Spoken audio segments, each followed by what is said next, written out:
تاب کے درگے تیرگی پیروی بہر توبہ درائے شباب غوی بشنو از گوش دل مثنوی معنوی در رہے صدق برتا مسمم شوی بشنو از گوش دل مثنوی معنوی در رہے صدق برتا مسمم شوی۔ بسم اللہ الرحمن الرحیم، الحمدللہ رب العالمین والصلاة والسلام علی سیدنا مولانا محمد سید الکونین والثقلین وعلی آلہ سیدنا مولانا محمد وبارک وسلم، اما بعد۔ گزشتہ جو ہم پڑھ رہے تھے کہ جس درویش کو اللہ تعالیٰ نے ہاتھ کاٹے جانے کے امتحان سے گزارا، اس کے بعد انہوں نے اس پر صبر کیا تو اللہ تعالیٰ نے ان کے ہاتھ سے ایک کرامت دی کہ وہ کٹے ہوئے ہاتھ کے باوجود دونوں ہاتھوں سے کپڑا بنا کرتے تھے، اور ایک عرصے تک انہوں نے یہ کرامت لوگوں سے چھپائی، لیکن بالآخر بعض لوگوں نے اس کو دیکھ لیا تو اب انہوں نے اللہ تعالیٰ سے سوال کیا کہ پروردگار، میں نے تو یہ بات لوگوں سے چھپائی ہے اور تو ظاہر کرتا ہے۔ تو اللہ تعالیٰ نے فرمایا کہ لوگ تمہارے بارے میں غلط باتیں کر رہے تھے، تمہارا نام رکھ رہے تھے، اس لیے ان کی سرکوبی کے لیے میں نے یہ کرامت دکھائی ہے۔ تم کو تو اس کرامت کی ضرورت نہیں ہے، تم اس سے آگے نکل چکے ہو۔ تم تو اس خیال سے، اس ضرورت سے ترقی کر کے آگے نکل گئے ہو کہ بدن کے مر جانے سے بھی، بدن کے اجزاء کے ٹکڑے ہونے سے بھی انسان نہ ڈرے۔ ایمان کے، یقین کے اس درجے پر تم پہنچ گئے ہو کہ تمہاری جان بھی نکل جائے، تمہارے ہاتھ پاؤں بھی کٹ جائیں تو تمہارے ایمان میں ذرا برابر فرق نہیں آتا۔ تم اس مرحلے سے گزر چکے ہو۔ لوگوں کے لیے میں نے یہ کرامت تمہاری دکھائی ہے۔ اب یہاں پر آپ ایمان کی تقویت کے حوالے سے جو بات کہی گئی ہے اس کا ذکر کرتے ہوئے موسیٰ علیہ السلام کے دور میں فرعون کے جادوگروں کے ایمان لانے کا ذکر کر رہے ہیں، اور بتا رہے ہیں کہ ایمان جب انسان کے دل میں راسخ ہو جاتا ہے اور قوی ہو جاتا ہے تو دنیا کی پریشانیوں سے خوفزدہ نہیں ہوتا، پریشانیوں کا، غموں کا، بلاؤں کا خوف ہی ختم ہو جاتا ہے۔ فرعون کے جادوگروں کے ساتھ بھی ایسے ہوا۔ فرعون نے ڈرایا، دھمکایا، لیکن اس کے بعد بھی وہ لوگ پیچھے نہیں ہٹے اور ثابت قدم رہے۔ ساحراں را نئے کہ فرعون لئیں، کرد تہدید سیاست برزمیں۔ کیا ایسا نہیں ہے کہ فرعون، ملعون فرعون نے اس کے جادوگروں کو جو ایمان کی دولت سے مالا مال ہو چکے تھے دھمکیاں دینا شروع کی، تنبیہ کرنا شروع کیا، سزا کی دھمکی دی کہ بے برم دست و پا تاں از خلاف پس دراوے زم ندارم تا معاف، کہ میں تمہارا دایاں ہاتھ کاٹ دوں گا، بایاں پاؤں کاٹ دوں گا، تمہیں لٹکا دوں گا لیکن معاف نہیں کروں گا۔ اب بھی وقت ہے، آ جاؤ واپس، یہ ایمان کرنا چھوڑ دو، موسیٰ کے خدا کو ماننا چھوڑ دو، میرے پاس ابھی بھی وقت ہے، آ جاؤ، ورنہ تمہاری بہت بری حالت کروں گا میں۔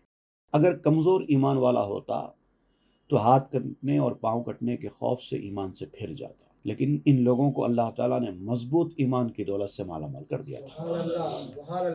او ہمیں پنداشت کیشاں در ہما، وہم و تخویفاً دو وسواس و گماں۔ فرعون یہ سوچتا تھا کہ اس طرح سے میں ڈراؤں گا، دھمکاؤں گا، ہاتھ اور پاؤں کاٹ دینے کا ڈر دلاؤں گا تو یہ لوگ بھی وہم کا شکار ہو جائیں گے، وسوسوں کا شکار ہو جائیں گے اور اپنی بات سے پلٹ جائیں گے۔ یہ گمان کر رہا تھا فرعون، یہ سوچ رہا تھا کہ بوت شاں لرزو تخویف و ترس از توہم ہا و تہدیدات نفس۔ میری اس طرح کی باتوں سے، اس طرح کی تہدیدات سے، اس طرح کی دھمکیوں سے ان کے اوپر ایک خوف طاری ہو جائے گا، وہ ڈر جائیں گے، لرز جائیں گے۔ آدمی کو سب سے زیادہ جان پیاری ہوتی ہے، اگر ان کو جان کا خوف پیدا ہو جائے تو اچھے لوگوں کے ایمان لرز جاتے ہیں۔ یہ تو ابھی ایمان والے بنے ہیں، ان کا تو ایمان ابھی کچا ہوگا، ان کو آسانی سے پھیل لیا جا سکتا ہے۔ او نمی دانست کیشاں رستہ اند، بر دریچے نور دل بنشستہ اند۔ لیکن وہ فرعون جانتا نہیں تھا کہ وہ دنیا کی قید سے آزاد ہو چکے ہیں۔ اب ان کو دنیا کی لالچ ختم ہو چکی ہے، ایمان اتنا زیادہ ان کے دل کے اندر اتر چکا ہے کہ اب وہ اس طرح کی دھمکیوں سے ڈرنے والے نہیں تھے۔ ان کے دل کے نور کی کھڑکیاں کھل چکی تھیں اور وہ ان کھڑکیوں میں جا بیٹھے تھے۔ اب وہاں سے پلٹ کر آنے کا کوئی چانس نہیں تھا۔ سایہ خودرا ز خود دانستہ اندھ، چابکو چستو کشو برجستہ اندھ، وہ اپنے آپ سے اور اپنے سائے سے الگ الگ ہو چکے تھے۔ ایک انسان وہ ہوتا ہے جو اپنے سائے کو ہی اپنا آپا سمجھتا ہے، میرا سایہ ہی میں ہوں سمجھتا ہے۔ ایک انسان اس مرحلے میں ہوتا ہے سائے کو ہی اصل سمجھتا ہے۔ وہ آدمی وہ ہے جو دنیا کی طرف بھاگتا ہے، دنیا سایہ ہے تو وہ دنیا کو ہی اصل زندگی سمجھ رہا ہے نا، تو مطلب سائے کو ہی انسان کا جسم سمجھ رہا ہے۔ لیکن یہ لوگ اب فرق کر چکے تھے، جسم کیا ہے سایہ کیا ہے، ان دونوں کے درمیان جو فرق ہے وہ سمجھ چکے تھے۔ اصل زندگی جسم کے ساتھ ہے، سایہ کے ساتھ نہیں ہے۔ سایہ تو وہاں ہے جہاں جسم ہے، روشنی آئے گی تو اسی جسم کا سایہ پڑے گا، روشنی نہیں آئے گی تو سایہ بھی نہیں پڑے گا۔ تو سایہ اصل نہیں ہے، جسم اصل ہے۔ اس فرق کو وہ سمجھ چکے تھے۔ چابکو چستو گشو برجستہ اندھ، وہ تیز ہو چکے تھے، چست ہو چکے تھے اور ہوشیار ہو چکے تھے۔ حقیقت ان کے سامنے کھل کر آ گئی تھی۔ ہاونے گردوں اگر صدبارشاں، خرد کوبت اندری گلزارشاں، اگر 100 بار بھی آسمان کی اکھلی ان کے اوپر پڑے اور وہ پارا پارا ہو جائیں، ہو کر مٹی میں مل جائیں، تب بھی وہ پھرنے والے نہیں تھے۔ گلزارشاں، اکثر لوگوں کو میں نے دیکھا یہاں پر گلزارشاں پڑھتے ہیں، لکھاوٹ ایک جیسی ہے، گلزار اور گلزار دونوں ایک ہی طرح لکھا جاتا ہے، لیکن گلزار گل سے بنا ہے اور گلزار گل سے بنا ہے۔ گل پھول کو کہتے ہیں، اسی لیے گلزار کہتے ہیں باغ کو، پھولوں کا باغ، اور گل مٹی کو کہتے ہیں۔ گلزار مطلب خاکدان، زمین سمجھیے آپ۔ زمین میں اگر مل جائیں ریزہ ریزہ ہو کر تب بھی وہ ایمان چھوڑنے والے نہیں تھے، اس مضبوط راستے پر داخل ہو چکے تھے۔ اصل این ترکیب را چون دیدہ اند، اس فروغ وہم کم ترسیدہ اند، چونکہ انہوں نے اس بناوٹ کی اصلیت کو دیکھ لیا کہ انسان کیا ہے، کس لیے بنایا گیا ہے، اس کی اصل کیا ہے، کہاں جانے والا ہے، کیا جواب دینے والا ہے، یہ ساری حقیقتوں کو انہوں نے دیکھ لیا۔ ان کے اوپر پردے اڑ گئے تھے ان کی آنکھوں سے۔ جب انسان حقیقت کو دیکھ لیتا ہے تو بناوٹی باتوں پر یقین نہیں رکھتا۔ جب تک کہ وہ حقیقت کو دیکھتا نہیں ہے تب تک ہر بناوٹی چیز کو اصلی چیز سمجھنے لگتا ہے۔ جب انسان کو حقیقت کا پتہ نہیں چلتا تو جھوٹی اور بیکار باتوں کو ہی وہ حقیقت سمجھنے لگتا ہے، اگرچہ کہ اس پر ان کا یقین نہیں ہوتا، لیکن وہ سمجھتا ہے کہ شاید یہی حق ہو۔ لیکن جب حقیقت سامنے آ جاتی ہے، اب اس کے سامنے اگر بیکار باتیں کہی جائیں وہ کسی قیمت پہ نہیں مانتا۔ اب ایسے لوگ جو حقیقت کے اس منزل پر پہنچ چکے ہیں ان کو وہموں سے کوئی فرق نہیں پڑتا، وہ ہر وہم کو لٹ لیتے ہیں، مانتے ہی نہیں۔ این جہاں خوابست اندر زن مئیست، گر رود در خواب دست باک نیست۔ آپ کہتے ہیں کہ یہ ساری دنیا جس میں ہم جی رہے ہیں، اٹھ رہے ہیں، بیٹھ رہے ہیں، سو رہے ہیں، کھا رہے ہیں، چل رہے ہیں، ہنس رہے ہیں، بول رہے ہیں، پورے ایکٹیویٹیز کر رہے ہیں، پوری زندگی گزار رہے ہیں، آپ کہتے ہیں یہ سب ایک خواب ہے۔ خواب کی کوئی چیز بھی اصلی نہیں ہوتی۔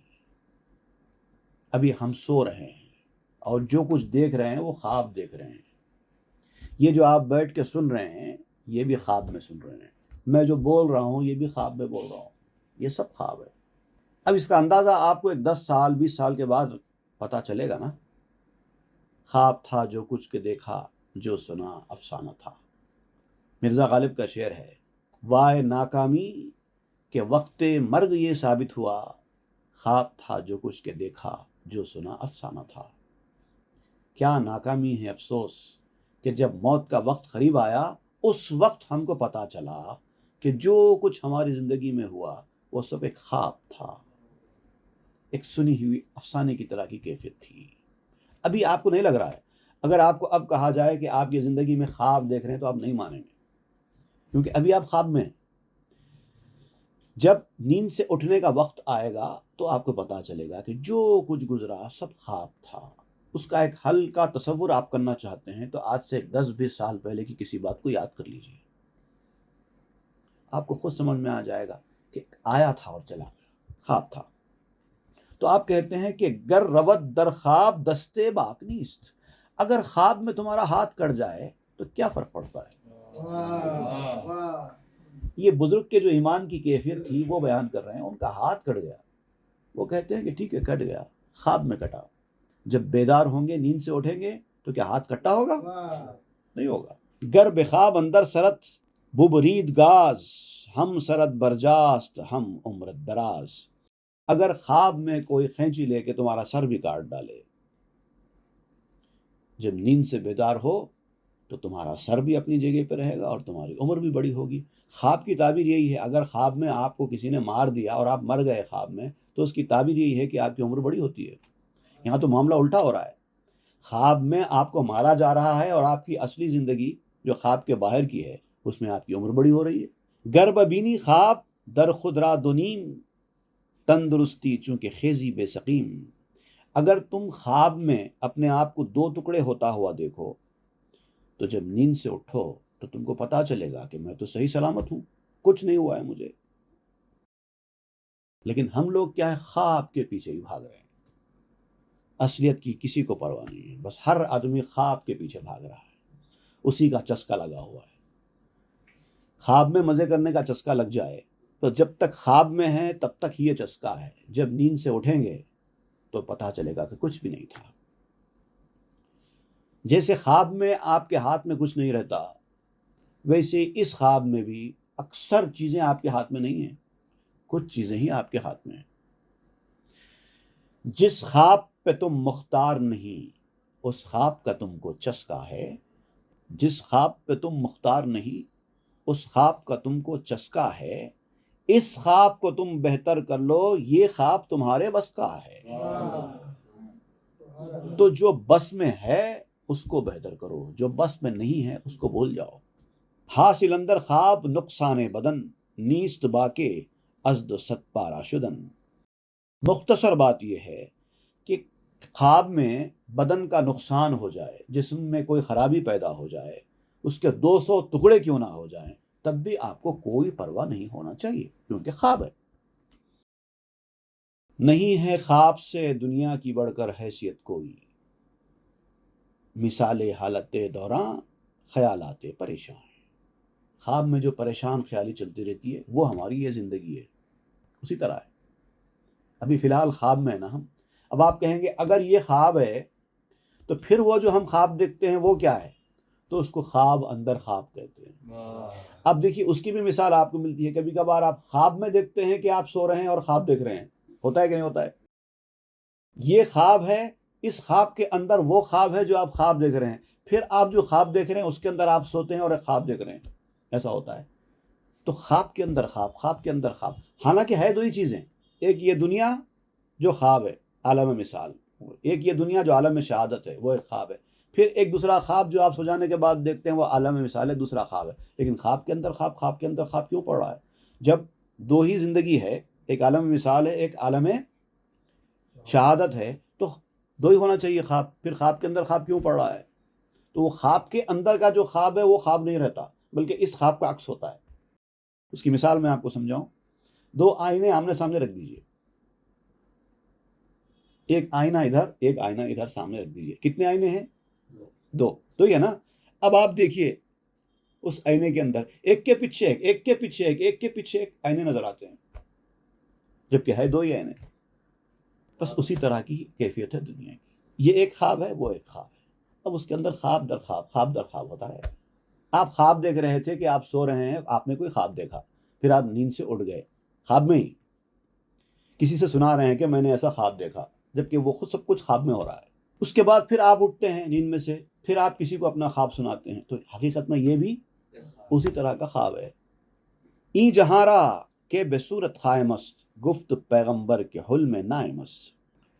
یہ جو دنیا ہے جو بظاہر قائم ہے، ظاہری طور پر قائم ہے، لیکن حضور صلی اللہ علیہ وسلم نے فرمایا ہے کہ حقیقت میں یہ دنیا بھی ایک سونے والے کا خواب ہے. جب موت آئے گی تب خواب سے بیدار ہو جاؤ گے، کیونکہ اصل زندگی وہیں سے شروع ہوتی ہے.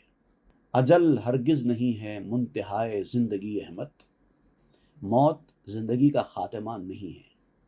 اجل ہرگز نہیں ہے منتہائے زندگی احمد، حقیقت میں یہیں سے زیست کا آغاز ہوتا ہے. اصل زندگی تو وہاں سے شروع ہوتی ہے. از رہ تقلید تو کر دی قبول، سالکاں ای دیدہ پیدا بے رسول.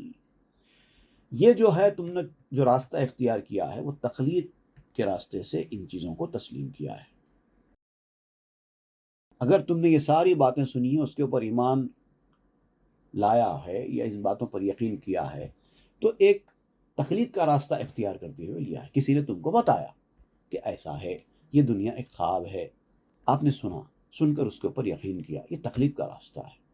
لیکن جو سالک لوگ ہوتے ہیں، جو سلوک کے راستے پر جانے والے، اس پر چلنے والے لوگ ہوتے ہیں، ان کا معاملہ تقلید والا نہیں ہوتا، ان کا معاملہ یقین والا ہوتا ہے. جیسے کہ انہوں نے خود دیکھا ہو، حالانکہ ان کو کسی نے بتایا نہیں، ان کا یقین مضبوط ہو جاتا ہے. شنیدہ کیبوت مانند دیدہ، سنی ہوئی بات دیکھی ہوئی بات کی طرح یقینی کہاں سے ہوتی ہے. روز در خوابی مگو کی خواب نیست، سایہ فراست اصل جز مہتاب نیست. انسان سونے کے بعد عام طور پر رات میں خواب دیکھتا ہے. آپ کہتے ہیں کہ اے انسان، تو دن میں بھی خواب میں ہے. یہ مت کہے کہ خواب نہیں ہے. اگر خواب نہ ہوتا تو ہر چیز ایسے گزر نہیں جاتی. تمہاری زندگی میں ہر چیز بدلتے وقت کے ساتھ گزر جا رہی ہے. غم بھی ہے تو چلا جا رہا ہے، خوشی بھی ہے تو چلی جا رہی ہے، آ رہا ہے جا رہا ہے، آ رہا ہے جا رہا ہے، پیسہ بھی آ رہا ہے جا رہا ہے، صحت آ رہی ہے جا رہی ہے، سب چلتا جا رہا ہے. صرف چند چیزیں آپ کے اختیار میں ہیں، بس اتنا ہی. باقی تو ساری دنیا آپ کے اختیار سے باہر ہے. آپ کچھ نہیں کر سکتے دنیا میں. ہوا اپنی مرضی سے نہیں چلا سکتے، سورج کو اپنی مرضی سے نہیں نکال سکتے، بارش اپنی مرضی سے نہیں برسا سکتے، دنیا میں خوشی اور غم اپنی مرضی سے نہیں لے سکتے. اختیارات بہت کم ہیں، زیادہ تر چیزیں تو آپ کے اختیار میں نہیں ہیں. سایہ فرست اصل جز مہتاب نیست، جیسے کہ سایہ فرا ہوتی ہے، اصل نہیں ہوتا. اصل تو وہ ہے، وہ چاند ہے جہاں سے روشنی آ رہی ہے، وہ اصل ہے روشنی کی. وہ اسی روشنی کی وجہ سے آپ کا سایہ پڑ رہا ہے. اگر وہ روشنی ہی نہ آئے تو سایہ کہاں سے پڑے گا؟ پھر سایہ پڑنے کے لیے ایک طرف سے روشنی آنا پڑے گا. اگر چار طرف سے روشنی آ رہی ہے تب بھی سایہ نہیں پڑے گا. جیسے یہاں پر ہو رہا ہے، آپ نے ادھر ایک لائٹ لگا دی، ادھر ایک لائٹ لگا دی، ادھر ایک لائٹ لگا دی، ادھر ایک، ہر طرف سے لائٹ لگا دی، سایہ نہیں پڑ رہا ہے. ایک طرف سے سایہ پڑے گا، ایک طرف سے روشنی آئے گی تو دوسری طرف سایہ پڑے گا. تو سایہ کا انحصار روشنی پر ہے، جسم پر نہیں ہے. روشنی نیچے سے آ رہی ہے تو آپ کا سایہ آپ کے خط سے بھی بڑا ہوگا.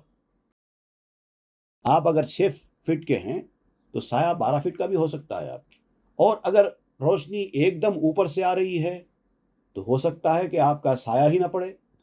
دنیا میں بعض ایسے دن بھی آتے ہیں کہ سورج انسان کے ایک دم اوپر ہوتا ہے، ایسے وقت پہ سایہ پڑتا ہی نہیں انسان کا، اس کے پاؤں کے نیچے ہوتا ہے سایہ، جو دکھائی نہیں دیتا.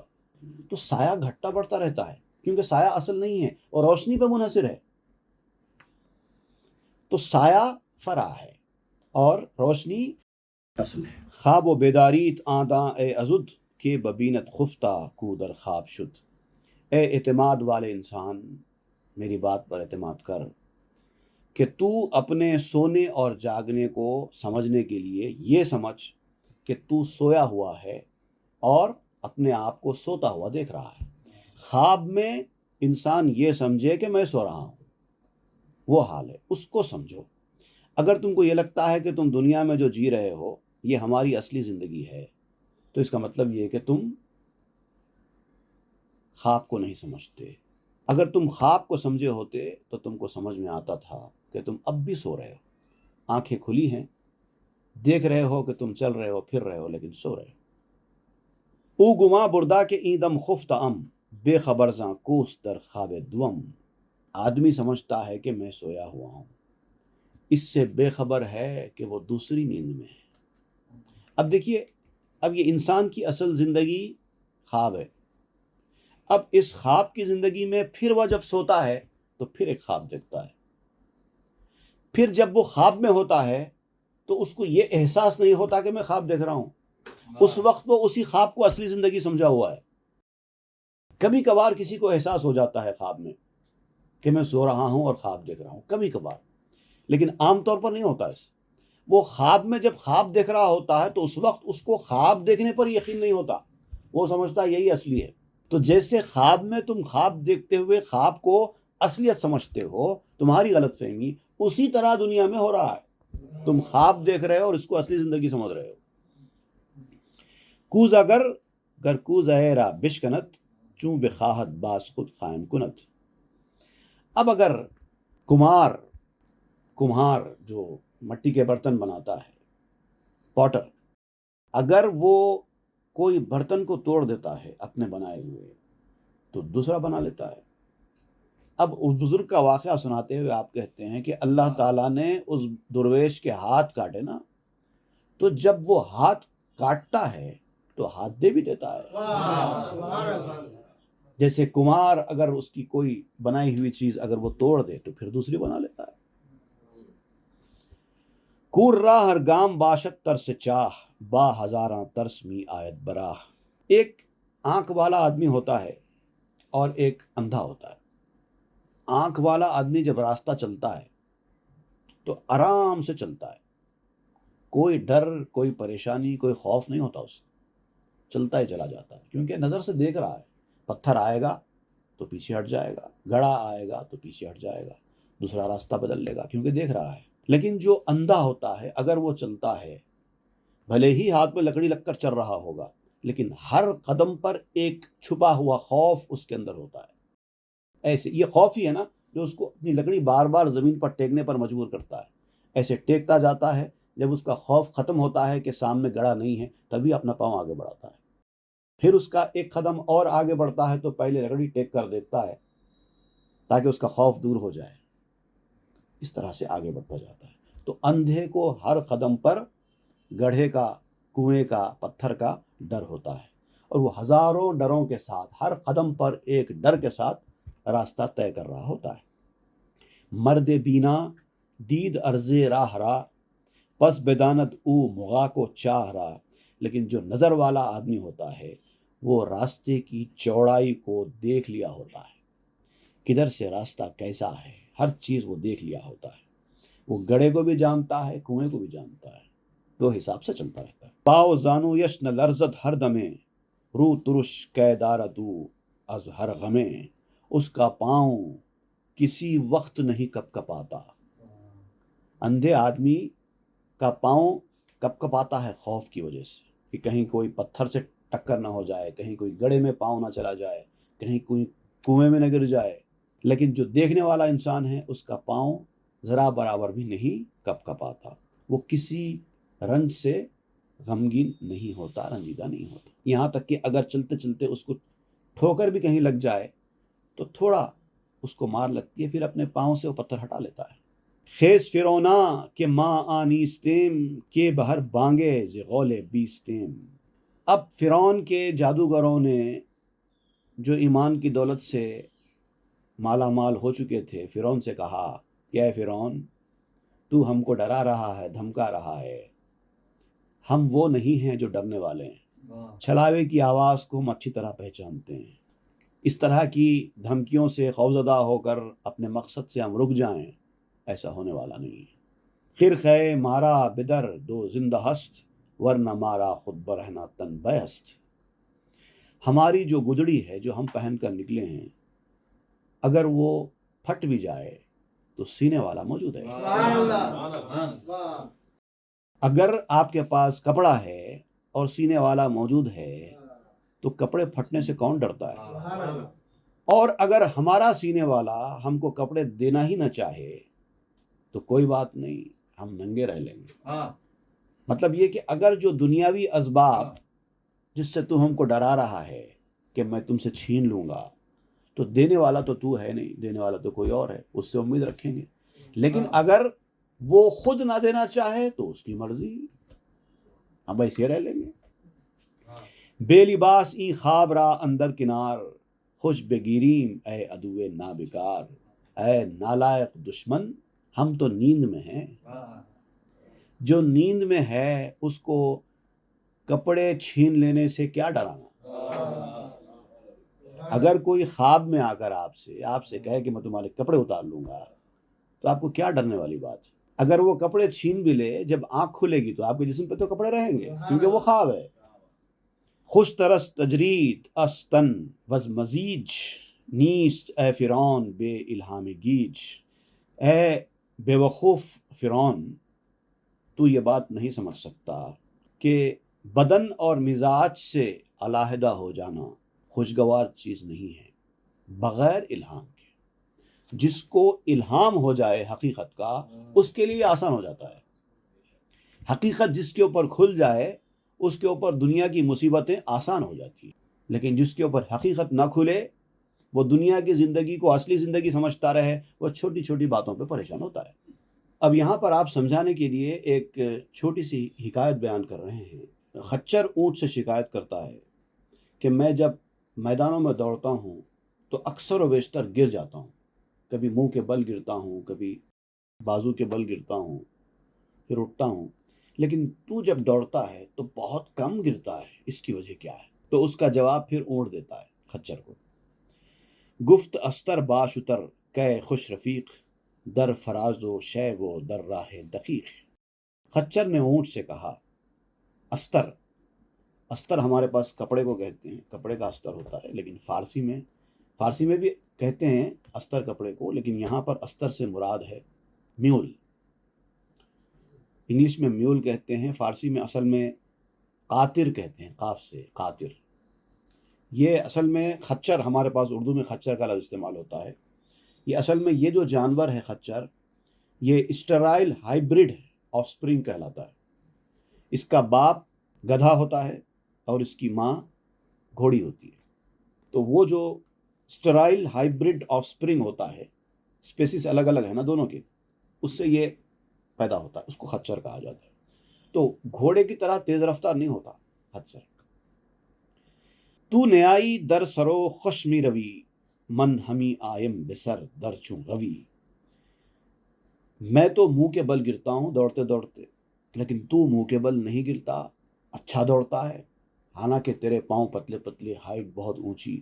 عام طور پہ اوپر اگر وزن زیادہ، نیچے اگر پتلا ہو تو گرنے کا چانس زیادہ ہے، اور جو جتنی بڑی ہائٹ کا ہوتا ہے اس کو گرنے کا چانس اور زیادہ ہوتا ہے۔ میری ہائٹ بھی کم ہوتی ہے، میرے پاؤں بھی موٹے موٹے ہوتے ہیں، لیکن میں گرتا ہوں۔ تیری ہائٹ اونچی ہوتی ہے، اوپر کا حصہ وزندار ہوتا ہے، پاؤں پتلے پتلے ہوتے ہیں، لیکن تو دوڑتا ہے، تو نہیں گرتا ہے۔ من ہمی آئم بسر در چوں غوی، اور میں گمراہ کی طرح سر کے بل گرتا ہوں، اس کی وجہ کیا ہے؟ این سببرا باز گو بامنز چیست، تا بدانم من کے چوں باید بزیست۔ مجھے اس کا سبب بتاؤ کہ کس وجہ سے ایسا ہوتا ہے، تاکہ میں بھی جان لوں کہ کس طرح جینا چاہیے۔ اگر تو مجھے کچھ گر بتائے، دوڑنے کے کچھ گر بتائے، تو مجھے بھی شاید اس طرح سے گرنے سے بچنے کا راستہ نکل جائے۔ من ہمی افتم برو در ہر دمی، خواہ در خشکی و خواہ اندر نمی۔ یہ جو شعر ہے یہ بہت سارے نسخوں میں نہیں ہے، لیکن ایک نسخے میں مجھے ملا ہے۔ خچر کہتا ہے کہ میں ہمیشہ گرتا رہتا ہوں منہ کے بل، چاہے وہ خشکی کا میدان ہو چاہے تری کا میدان ہو، ریتیلا میدان بھی ہو تو میں گرتا ہوں، بھیگا ہوا میدان بھی ہو تو میں گرتا ہوں۔ اس کے بعد جو جواب دیا اونٹ نے، دو اشعار میں جواب ایک مقام پہ ہے، لیکن ایک اور شعر بھی ہے جو ان دونوں اشعار کے معنی اپنے اندر لیے ہوئے ہیں۔ پہلے تو اس کا جواب دو اشعار میں دیا گیا، بعد میں ایک ہی شعر میں جواب ہے، تو اس سے اندازہ ہوتا ہے کہ مولانا روم نے پہلے اس کا جواب دو اشعار میں لکھا، لیکن پھر آپ نے خیال کیا کہ یہ پورا جواب میں ایک شعر میں سمیٹ سکتا ہوں، تو دو شعر کیوں؟ تو غالباً وہ دو اشعار نکال دیے، لیکن بعض کتاب والوں نے وہ دو اشعار بھی رکھ دیے، وہ ایک شعر بھی رکھ دیا، تو میں بھی آپ کو دونوں کا مطلب بیان کرتا ہوں۔ گفت از چشمے تو چشمے من یقین، بے گماں روشن ترس تو تیز بھی۔ تو اس نے کہا میری آنکھ تیری آنکھ سے زیادہ روشن ہے، میں زیادہ دور تک کی چیز دیکھ لیتا ہوں، نظر میری تجھ سے تیز ہے۔ دکھائی مجھے اچھا دیتا ہے، میں دور دور تک دیکھ لیتا ہوں، اس لیے نہیں گرتا۔ اگر آپ قریب کی چیز دیکھیں گے تو ایکسیڈنٹ کا خطرہ ہوگا۔ گاڑی چلاتے وقت بھی آپ کار اسپیڈ میں دوڑا رہے ہیں تو آپ دیکھیں، آپ پہیے کے سامنے کا حصہ اگر دیکھ کر گاڑی چلائیں گے، ایکسیڈنٹ کا 99% خطرہ ہوگا۔ آپ کو بہت دور دیکھنا پڑتا ہے، تب جا کے آپ سیفٹی کے ساتھ گاڑی چلاتے ہیں۔ اگر بہت دور کی چیز آپ کو نظر نہ آئے لیکن قریب کی نظر اچھی ہو، قریب کا دکھائی دیتا ہو، دور کا دکھائی نہیں دیتا، تو ایکسیڈنٹ ہو جاتا ہے۔ ہیڈ لائٹس وغیرہ بھی آپ دیکھیں گاڑی کے، آپ کی گاڑی کے سامنے نہیں پڑتے، دور جا کے پڑتے ہیں، تو دور کا دیکھنا ہوتا ہے گرنے سے بچنے کے لیے۔ بعد ازاں ہم از بلندی ناظرم، زی سبب در رو نیفتم حاضرم۔ اس کے علاوہ یہ بھی ہے کہ میں اونچائی سے دیکھ لیتا ہوں، بہت، چونکہ میں ہائٹ والا ہوں تو اس طرح سے دور تک مجھے دکھائی دیتا ہے۔ یہی وہ سبب ہے کہ میں گرتا کم ہوں۔ اب یہ 2 اشعار میں آپ نے بیان کیا، اب اسی مفہوم کو آپ نے ایک شعر میں سمیٹ دیا۔ گفت چشم منز تو روشن ترست، بعد ازاں ہم از بلندی ناظرست۔ اس نے کہا کہ میری آنکھیں تیری آنکھوں سے زیادہ روشن ہیں اور میں اونچائی سے دیکھنے والا ہوں۔ دونوں باتیں ایک شعر میں سمیٹ دی۔ چوں برایم بر سرے کوہ بلند، آخر اغبا بینم ہوش مند۔ میں جب بلند پہاڑ کی چوٹی پر پہنچتا ہوں، بلند پہاڑ کی چوٹی پر جب پہنچتا ہوں تو گھاٹی پر چڑھ کر پورے راستے کو دیکھ لیتا ہوں، دور دور تک کہاں کہاں پر کیا گیا ہے، اور عقل مندی کا مظاہرہ کرتے ہوئے۔ یعنی میں عقل مند بھی ہوں، میری بینائی بھی اچھی ہے، میری ہائٹ بھی اچھی ہے، مجھے دور تک دکھائی دیتا ہے، اس لیے نہیں گرتا ہوں۔ تینوں چیزیں چاہیے ایکسیڈنٹ سے بچنے کے لیے۔ بینائی بھی اچھی چاہیے، وسائل بھی چاہیے، عقل مندی بھی چاہیے۔ وہ تینوں چیزیں میرے پاس ہے، تیرے پاس نہیں ہے۔ پس ہما پستی و بالائی راہ، دید امرا و نمائد ہم الہ۔ پھر راستے کی جو نشیب و فراز ہے، پستی اور بالائی ہے، نیچائی اونچائی ہے، اللہ تعالیٰ مجھے دکھاتا ہے، وہ میں سب دیکھ لیتا ہوں۔ ہر قدم من از سرے بینش نہم، از اسار و اوفتادن وارہم۔ میں ہر قدم پر دیکھ بھال کرتے ہوئے چلتا ہوں، پوری سیکیورٹی، پروٹیکشن، حفاظت، یہ پوری چیزیں اختیار کرتے ہوئے چلتا ہوں۔ بے تحاشا تیری طرح دوڑتا نہیں، اگر اس طرح سے میں بھی دوڑوں گا تو میں بھی ٹھوکر کھا جاؤں گا۔ یہی وجہ ہے کہ میں ٹھوکر کھانے اور گرنے سے محفوظ رہتا ہوں۔ تو ببینی پیش خود یک دو سے گام، دانا بینی و نبینی رنج دام۔ اور تو اپنے آگے 1 2 3 قدم تک ہی دیکھتا ہے، اس کے آگے کی چیز نہیں دیکھتا۔ تو دانے کو دیکھ لیتا ہے، جال کی تکلیف کو نہیں سمجھتا۔ کبھی ہوتا ہے کہ دانے کے پیچھے جال ہوتا ہے، میں کیا کرتا ہوں، دور تک دیکھتا ہوں، دانے کو بھی دیکھ لیتا ہوں، جال کو بھی دیکھ لیتا ہوں۔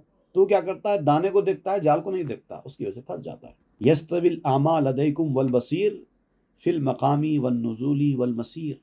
یہاں پر عربی الفاظ استعمال کرتے ہوئے عربی شعر آپ نے بنایا ہے۔ تمہارے نزدیک اندھا اور بہرا دونوں برابر ہے، چاہے وہ چلنے میں ہو، چاہے وہ اترنے میں ہو، چاہے وہ ٹھہرنے میں ہو۔ اندھا اور بینا، دیکھنے والا، تمہاری نظر میں سب برابر ہیں، لیکن حقیقت میں برابر نہیں ہے۔ اللہ تعالیٰ نے بھی قرآن مجید میں قل هل يستوي الاعمى والبصیر ولا الظل ولا الحرور نہیں فرمایا۔ اندھا اور بینا دونوں برابر ہیں کیا؟ نہیں ہے۔ دھوپ اور چھاؤں دونوں برابر ہے کیا؟ نہیں ہے۔ چوں جنیرا در شکم حق جاں دہت، جذب اجزا در مزاج او کنت۔ جب اللہ تعالیٰ پیٹ کے بچے میں جان ڈالتا ہے تو پہلے اس کے اندر ان چیزوں کو جذب کرنے کی صلاحیت اور طاقت پیدا کر دیتا کہ کون آدمی کو کس چیز کے لیے دنیا میں بنایا گیا ہے، اس کے اندر وہ صلاحیت ہے کہ نہیں ہے، تو وہ صلاحیتیں اس کو دے دیتا ہے۔ چونکہ مجھے زیادہ دور تک دوڑنا ہوتا ہے، مجھے ریتیلے میدانوں میں، ریگستانوں میں دوڑنا ہوتا ہے، تو اس لیے اللہ تعالیٰ نے میری آنکھوں کو ویسے بنایا، میرے جسم کو ویسے بنایا۔ تجھے چٹیل میدانوں سے زیادہ واسطہ پڑتا نہیں ہے، تجھے ریتیلے ریگستانوں میں گھومنا ہوتا نہیں ہے، اس لیے تجھ کو ویسے بنایا۔ اسخرش او جذب اجزا می کنت، تار و پود جسم خدرا می تنت۔ انسان کے جسم کو اللہ تعالیٰ نے جو ماں کے پیٹ میں پہلے سے بنایا ہے، وہ جسم کے بعد روح ڈال دی۔ اب روح جب آ جاتی ہے تو وہ پورے جسم کے نظام کو ٹھیک کرنے کا کام کرتی رہتی ہے، اور اس کے بعد اس کے جسم کا وہ حساب سے تانا بانا بنتا رہتا ہے۔ ایک بدماش آدمی ہے، ماں کے پیٹ میں آیا، اس کی روح اس کے اندر آ کے اتری، تو اب روح اس کو اسی ڈگر پہ لے جاتی ہے، خراب راستے، اور اچھا آدمی ہوتا ہے تو اس کو اسی حساب سے بناتی رہتی ہے، اور دنیا میں آ کے وہ اسی طرح کا کام کرنے لگتا ہے، اس کو اسی چیزوں میں انٹرسٹ ہونے لگتا ہے۔ بعض دیکھے ہوں گے آپ نے معاملات کو، چھوٹے چھوٹے بچے ہیں، بات حیرت انگیز کام کرتے ہیں۔ کس نے ڈالی ان کے اندر یہ صلاحیت؟ کیونکہ ان کو وہ کام کرنا ہے دنیا میں جا کر، اسی لیے اللہ تعالیٰ نے ان کا نظام ہی جسم کا ویسے بنایا ہے۔ اب پرانے لوگوں کو آپ دیکھیے، حالیہ عرصے کی میں مثال دیتا ہوں، پرانے عقل مند لوگ ہیں، 40 سال 50 سال کی عمر کو پہنچ چکے ہیں، ابھی بھی ان کو موبائل استعمال کرنا نہیں آتا۔ وہی پیدا ہونے والا 2 سال 3 سال کا بچہ، اس کو اسکرولنگ معلوم ہے، اس کو امیجز کھولنا معلوم ہے، سب معلوم ہے۔ کس نے سکھایا؟ دور کے حساب سے اللہ نے بنایا ہے، ان کو کیا کرنا ہے جا کر دنیا میں، کیا ریکوائرمنٹ ہے دنیا میں۔ ٹیکنالوجی جب ایڈوانس ہو گئی ہے تو بچے کو بچپن سے اسی طرح کا بنایا جا رہا ہے۔ تا چہل سالش بے جذبے جزوہا، حق حریص اشکر دباشت در نما۔ 40 سال تک جسم کے اندر روح جو ہے اپنا کام کرتی رہتی ہے، اور اسی طرف وہ جاتا ہے، اسی طرف وہ اٹریکٹ ہوتا ہے جس راستے کے لیے اس کو بنایا گیا ہے۔ جذب اجزا روح را تعلیم کرد، چون ادانت جذب اجزا شاہ فرد۔ اب یہ جو اللہ تعالیٰ نے کیا ہے، یہ روح کو تعلیم دے دی ہے۔ انسان کے جسم کو چلانے والی چیز کیا ہے؟ اس کی روح ہے، روح سے ہی انسان چلتا ہے نا۔ انسان کے اندر، جسم کے اندر جو تغیرات ہو رہے ہیں، تبدیلیاں واقع ہو رہی ہیں، روح کی وجہ سے۔ یہ ہیلنگ پروسیس ہو رہا ہے انسان کے جسم کے اندر، کس وجہ سے ہو رہا ہے؟ روح کی وجہ سے ہو رہا ہے۔ انسان دن بھر محنت کر کے تھک جاتا ہے، تھکن اتارتا کون ہے؟ روح اتارتی ہے۔ نیند کیا ہے؟ روح کا ہی ایک عمل ہے۔ نیند میں آدمی جب گہری نیند میں جاتا ہے تو صبح اٹھتا ہے تو فریش ہو جاتا ہے، روح نے سب ٹھیک کر دیا۔ بیماری آتی ہے تو کئی بیماریاں ایسی ہوتی ہیں انسان کی کہ اپنے آپ ٹھیک ہو جاتی ہیں ایک وقت کے بعد، کچھ دوا نہیں کھائی، کچھ نہیں کھایا، آٹومیٹیکلی ٹھیک ہو گیا۔ پھر یہ جو آپ کھاتے پیتے ہیں، کسی چیز کے اندر وائٹامن ہوتا ہے، کسی چیز کے اندر کیلشیم ہوتا ہے، کسی چیز کے اندر فاسفورس ہوتا ہے، یہ ہوتا ہے میگنیشیم ہوتا ہے، یہ ہوتا ہے، آپ کھاتے چلے جاتے ہیں، آپ کو خود نہیں پتا کس کے اندر کیا ہے، مگر اندر جانے کے بعد روح اپنا کام کرتی ہے۔ جسم کے جو اجزاء ہوتے ہیں اس کے اندر کس چیز کی ضرورت کہاں ہے وہ بھیج دیتی ہے، یہ بھیجنے کا کام کرتی ہے، روح کرتی ہے۔ تو یہ اللہ تعالیٰ نے روح کو پہلے سے تعلیم دے رکھی ہے۔ تو جو اتنا جاننے والا ہے انسان کے جسم کا، وہ یہ چیزوں کو کہ انسان کی ضرورتیں کیا ہے، اس کو کیسی پوری کرنا چاہیے، کیا یہ نہیں جانے گا؟ تو جب وہ سب جانتا ہے انسان کی ضرورتوں کو، ضرورتوں کے راستے بھی دے دے گا۔ اگر وہ کوئی چیز لے لیتا ہے تو اس کو پھر اس کا توڑ کرنا بھی تو جانتا ہے۔ جامع این ذر رہا خورشید بود، بے غذا اجزات را دانت ربوت۔ ذروں کو جمع کرنے والا وہ سورج تھا۔ وہ سورج سے مراد یہاں پر اللہ تعالیٰ کی وہ روشنی والی ذات ہے۔ اس نے تو جمع کیا نا پوری دنیا کے کائنات کے ذروں کو ایک جگہ جمع کر کے، اس نے کہہ دیا کہ کن، تخلیق پا جا، وہ تخلیق پا گئی۔ اور اس وقت ان کو تخلیق پانے کے لیے کوئی ایکسٹرنل غذا کی ضرورت نہیں پڑی، حکم ہوا ہو جا، ہو گئی۔ اب آپ کہتے ہیں کہ میں نے یہ کھایا اس لیے ایسا ہوا، آپ کو ایک بیماری آ گئی تھی، آپ کو حکیم نے کہا کہ فلاں چیز کھاؤ آپ کی بیماری دور ہو جائے گی، تو آپ سمجھتے ہیں کہ آپ کے وہ کھانے سے آپ کی بیماری دور ہوئی، آپ کے وہ کھانے سے ایسا ہوا، آپ کے وہ کرنے سے ایسا ہوا۔ آپ نے پہلے کیا کیا تھا جب آپ پیدا نہیں ہوئے تھے جو آپ پیدا ہو گئے؟ آپ سمجھتے ہیں ماں باپ نے آپ کو پیدا کیا، نہیں، ماں باپ نے پیدا نہیں کیا، ماں باپ کے ہاتھ میں کچھ ہے ہی نہیں۔ کون سے ایسے ماں باپ ہیں جن کے ہاتھ میں بچے کو بنانا ہے؟ اگر ایسا ہوتا تو دنیا میں آج کوئی بے اولاد ہی نہ ہوتا۔ بہت سارے لوگ دنیا میں بے اولاد ہیں، تڑپ رہے ہیں اولاد کے لیے۔ اگر بنانا ان کے ہاتھ میں ہوتا تو بنا لیتے، وہ بھی نہیں ہے ان کے ہاتھ میں۔ آ زمانے کندر آئی تو ز خواب، ہوش و حس سے رفت را خانت شتاب۔ اب تم خواب کی زندگی گزار رہے ہو، حقیقی بات یہی ہے کہ انسان جب تک دنیا میں زندہ ہے وہ خواب میں ہے، اور جب یہ خواب ختم ہوگا، خواب سے تم بیدار ہوں گے، اس وقت تم اصلی زندگی میں آئیں گے، تو اس وقت تم کو پتہ چلے گا ہوش و حواس اصل میں کیا چیز تھے، اور جو ہوش و حواس آپ کے دنیا میں چلے گئے تھے موت کی وجہ سے وہ واپس بھی آ جائیں۔ تابدانی کاں ازو غائب نشد، باز آئے چوں بے فرمایت کے عد۔ اس وقت تک جب تک کہ تو جان جائے گا کہ وہ اس سے غائب نہیں ہے۔ آپ سمجھتے ہیں کہ آپ مر گئے، آپ کی زندگی ختم ہو گئی، نہیں، آپ کا دنیا سے تعلق ٹوٹا، بس مرے نہیں، آپ کا اس دنیا سے تعلق ٹوٹ گیا، اس دنیا کے جو جسم ہے اس سے تعلق ٹوٹ گیا۔ جسم انسان کا اس دنیا سے ریلیٹڈ ہے، یہ جو جسم ہے ہمارا، یہ عالم ارواح سے یا عالم ملکوت سے آئی ہوئی چیز نہیں ہے، یہ اسی دنیا کی چیز ہے۔ کھانے پینے سے، خون سے جو بنا ہے وہ جسم ہے، اس عالم سے جو چیز آئی ہے وہ آپ کی روح ہے جو آپ کے جسم میں ڈالی گئی ہے۔ تو جب تک جسم اور روح ایک ساتھ ہیں، آپ اس دنیا میں چل پھر رہے ہیں، جی رہے ہیں، سب خواب چل رہا ہے، لیکن جیسے جسم میں سے روح نکل جائے گی اس دنیا سے تعلق ختم ہو جائے گا۔ اس وقت ہوگا جب اللہ تعالیٰ فرمائے گا چل اب لوٹ آ، روح سے کہے گا اب لوٹ آ، روح لوٹ کر چلی جائے گی، جہاں سے آئی تھی وہاں چلی گئی، پہلے جہاں تھی وہیں پلٹ کر چلی جائے گی۔ اصلی ہوم، ریئل ہوم، اب یہ ریئل ہوم نہیں ہے، یہ تو ایک مسافر خانہ ہے، ایک وقت سے ایک وقت تک رہنا ہے، اس کے بعد چلے جانا ہے۔ This is not your real home, جہاں سے آئے ہو وہ اصل ریئل ہوم ہے، اور وہیں پر آپ کو جانا ہے۔ اور یہ کیسا ہوتا ہے؟ اب انسان کو یقین نہیں آتا نا، اب ہم مر گئے، مٹ گئے، مٹی میں چلے گئے، ایک ایک جز الگ الگ ہو گیا، کچھ لوگوں کی ہڈیاں بھی بوسیدہ ہو گئی، پھر کیسے زندہ ہوں گے، پھر کیسے اٹھائے جائیں گے قیامت کے دن؟ ایسا شک پیدا ہوتا ہے۔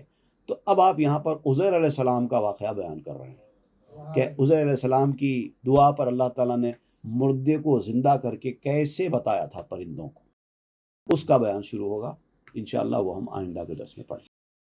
صلی اللہ تعالیٰ علی خیر خلق سیدنا محمد وآلہ واصحابہ اجمعین والحمد للہ رب العالمین۔ تاب کے در لگے تیرگی میں روی، بہر توبہ درائے شباب خوی، بشنو از گوش دل مثنوی معنوی، در رہے صدق برتا مسمم شوی، بشنو از گوش دل مثنوی معنوی، در رہے صدق برتا مسمم شوی۔